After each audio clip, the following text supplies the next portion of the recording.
Օրվայի մեջ լցրել ենք գազան, մեր գյուղի բարբառով ասված, նույն ինքը սմետան։ Սմետանը պետք է մի փոքր հալվի, նոր կամած, չէ՞։ Նոր զտած կաթի։ Նոր չէ, մի քանի օրվա է ցանկալի է, մի քանի օրվա թավ վիճակում, որ խավից էս պատրաստեմ,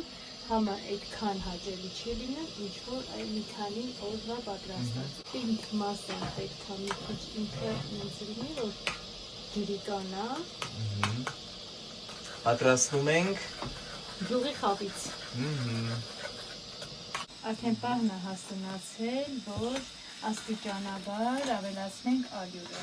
ու անընդհատ պետք է խառնենք, որ գնդեր չառաջանա։ Սարքում ենք խավից։ Այո։ Այստեղ կրակը մի փոքր արագացնենք, որ պեսոկը եփվի։ Հիմա արդեն Պիտի հալվի պեսոկը, թե պարտադիր պետք է հալվի, և պեսոկը լցնելուց հետո մի քանի 5-ից 6 րոպե ցանկալի է նորից եփել։ հասանք վերջին, կուլմինացիային, ինչպես Այստեղ ասում են։ արդեն հավաքում ենք այսպես, ու այս գտալով տրորելու ժամանակ արդեն մենք, եթե պեսոկի ձայնը չի լսվում, ուրեմն պատրաստ է։ Հիմնականը տատիկ պապիկներն էին շատ հաճախ պատրաստում, հիմա մարդկա անգամ երևի չգիտի դա ինչ է, ու մնաց պատրաստելու դեպքում։ Հյուրերի դեպքում են Չի, որ ինչ-որ չեն սարքում։ բարդ գործընթաց է։ Դուք հաճախ եք սարքում։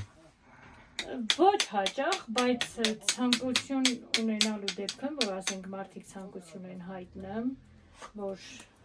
քո ձեռքի պատրաստած խավից ենք ուզում, քո անկեղծ կարծիքը։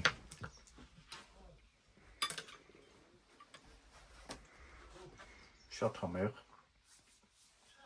Իմ անկեղծ կարծիքը շատ համեղ, շատ անուշ, հրաշալի ուղղակի, որովհետև նախ ես սիրում եմ, հետո սիրում եմ մի քիչ տաք ուտել, ճիշտն ասած, տաք էլի, Ճիշտ ժամանակին մատուցեցի։ ճիշտ ժամանակին ու անուշ, իրոք, մի բառով անուշ, երկրորդ բառ, չգիտեմ, անուշում ամեն ինչ կա, լավ իմաստով ամեն լավ բան, շատ համեղ։